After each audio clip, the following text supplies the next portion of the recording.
Are you born and are you now?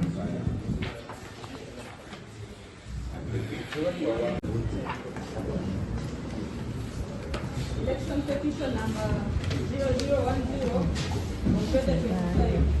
Walukagga versus Electoral Commission.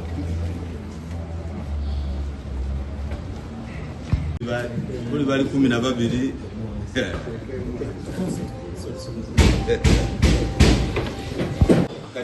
Are you intending to serve me? Or your response is very big. Why don't you just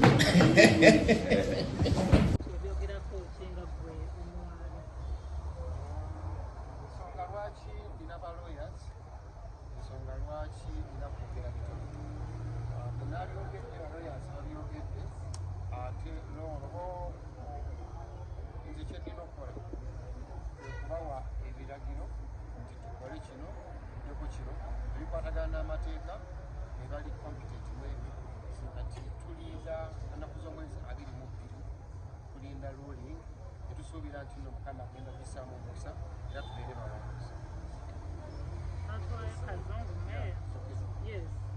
What is your view of what has transpired? It has been aired out by my lawyers. The reason why I pay lawyers to represent me when it comes to the things to law. So I would have said much to my lawyer. I told you each and everything. I instructed them to appeal what they did diligently, and we are waiting for the ruling on the 22nd. And we are very sure that we are going to be the winners.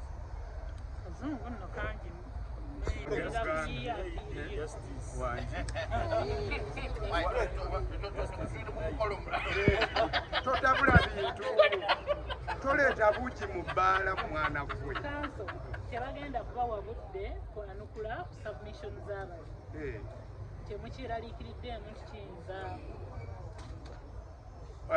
Waliwo ennono y'amateeka egamba nti oyo ali mu musango talina ate kulula bigere ate agende ku bisukka ku ebyo bye yaleeta mu kkooti. Bw'oba wawaaba ng'okaayanira kibanja ate totuuka wakatikati n'ogamba nti naye n'omukyala yamutwalirako. Tusuubira nti bannaffe bajja kukuuma ennono eyo babeere ng'ebyo bye tuleese byebyo bye baddamu. Kyokka ate era mu ngeri y'emu singa basukka we balina okukoma ne tuzuula ng'ekyo kye baleese kiyinza okukosa omuntu waffe. Munnanga amateeka gano nga tuddamu nga tugattaganjula nga tudduka mangu ew'omulamuzi nti bano basusse we balina okukoma. Naye atusuubizza n'agamba nti singa oli anadduka n'ayita ewaabwe nja kumugolola ettumba, ebyo sijja bifaako by'anaaba aleese, nja bisuula mu kasero. Ekyo kye kituleetedde obutaba na kweraliikirira. Ye nga lwaki tweraliikirira nga twaleeta ensonga zonna ennywevu mu buwandiike ne tuziteeka mu kkooti. Tusuubira nti omulamuzi oyo ajja kukola bwenkanya ng'era kaakano bw'abadde akoze bw'atandise okuwulira ensonga yaffe mu bwangu. Ekyo nakyo tukijaguze. Omanyi abantu b'ensi eno baagala nnyo okutereka essanyu lyabwe mbu banaajaguza oluvannyuma. so ng'ate buli lunaku lw'oliwo ng'oli mulamu jaguza ekyo ky'oba otuuseeko. Briefly in English, Council, you will not be given more time for rejoinders and responding to the submissions of the respondents. Will this affect you anyway? We are not worried at all because we are guided by principles of law.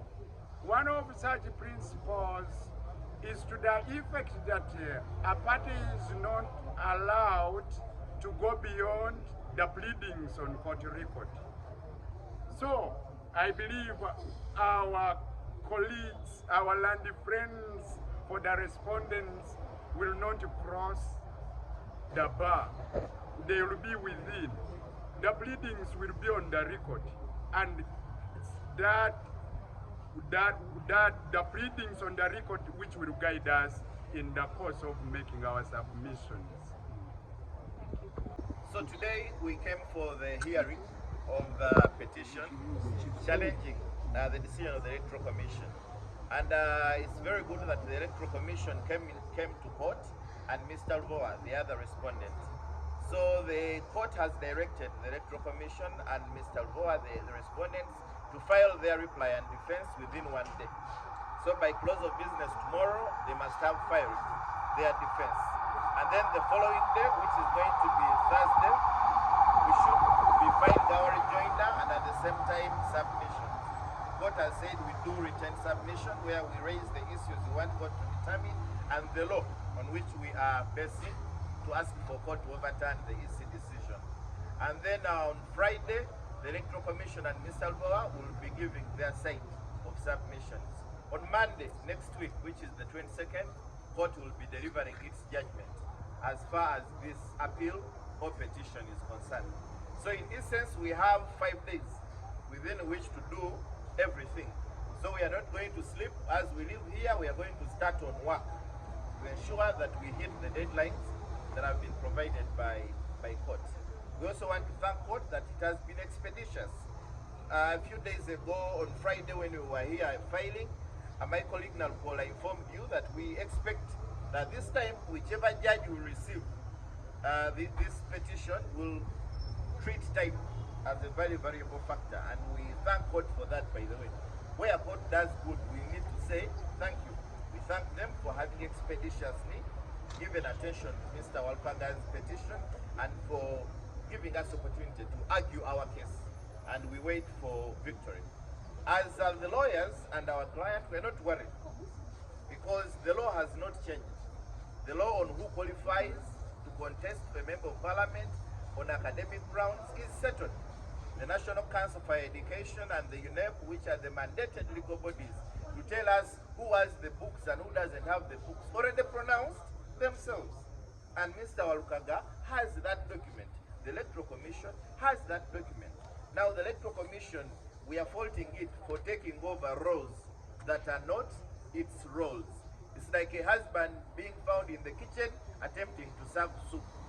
I tell you, no, go back to the dining and wait for the food. Whatever food is brought is what you should eat. So Electoral Commission, they brought you food, well-cooked food, in terms of a document saying Mr. Walukagga has the relevant qualification.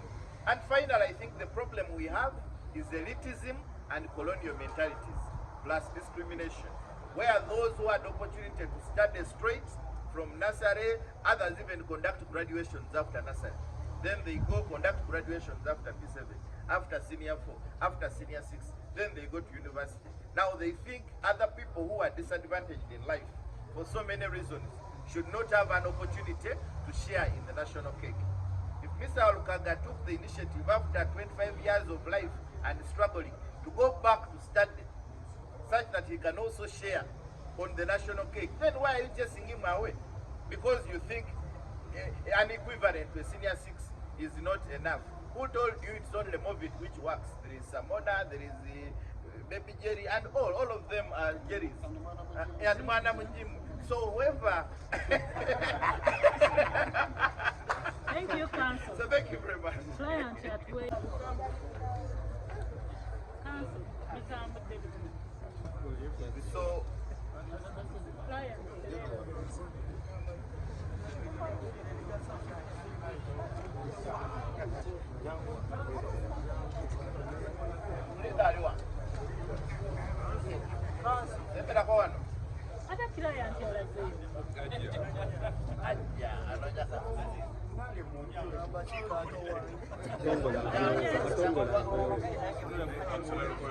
Gamba katongola. Wasoma so you're entitled to a front seat.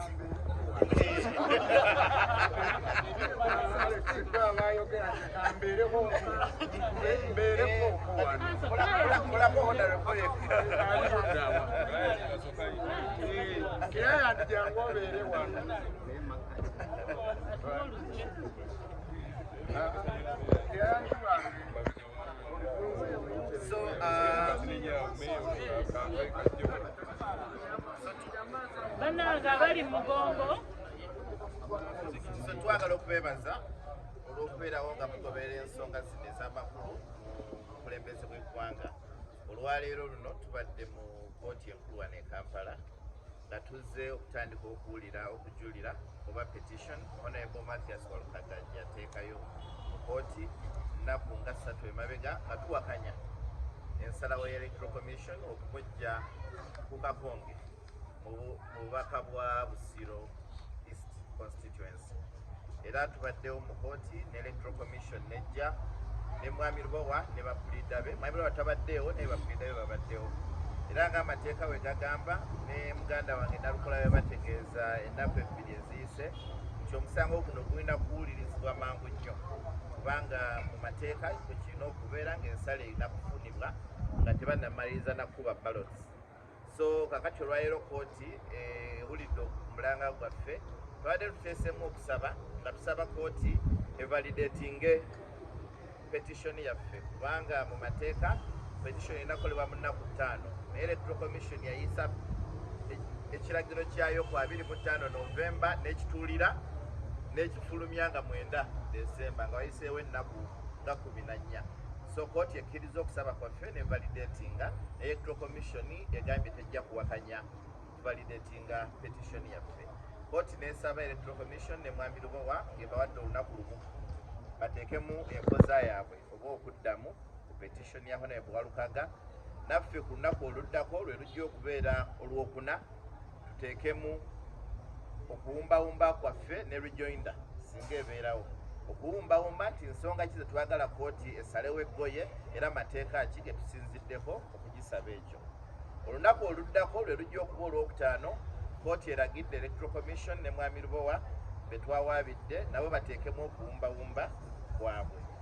So wiiki ejja nga 22 tujja kuba Lwakubiri Monday. Ku Monday kkooti lwejja okuba nga etuwa ensalawo yaayo naye tutegeezezza nti tujja kwetaaga kujja wano ku kkooti enkulu tujja gifuna ku ICMIS oba ku email zaffe. So mu bufunze nti wakati wa leero olwokubiri ne Monday next week tulina ennaku 5 byonna byonna bye tulina okukoleramu byonna ebyetaagisa era mu nnaku 5 kkooti ejja kuba etuwa ensala ku bye tusabye n'okujulira kwe twakoze. naye nga mukyali bamativu nti omusango gukyali mu ggwanga. Tukyali bamativu kubanga amateeka tegannakyuka. Ekituwa obuvumu n'obugumu n'essuubi nti amateeka agafuga bye twogerako ag'okwewandiisa ag'obuyigirize tegannakyuka.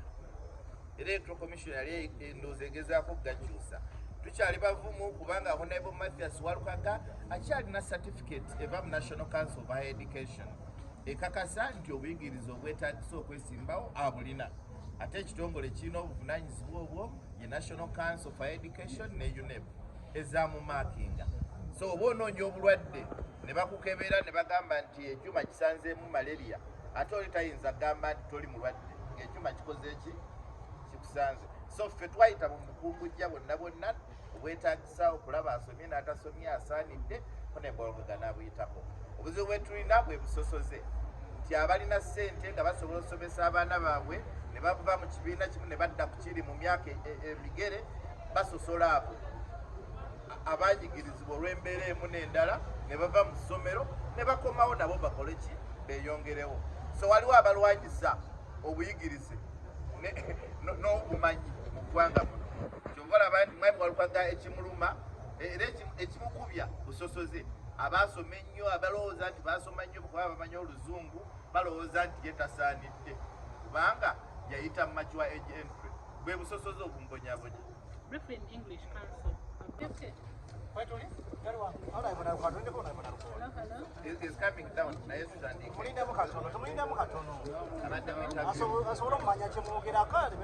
Abadde mu interview.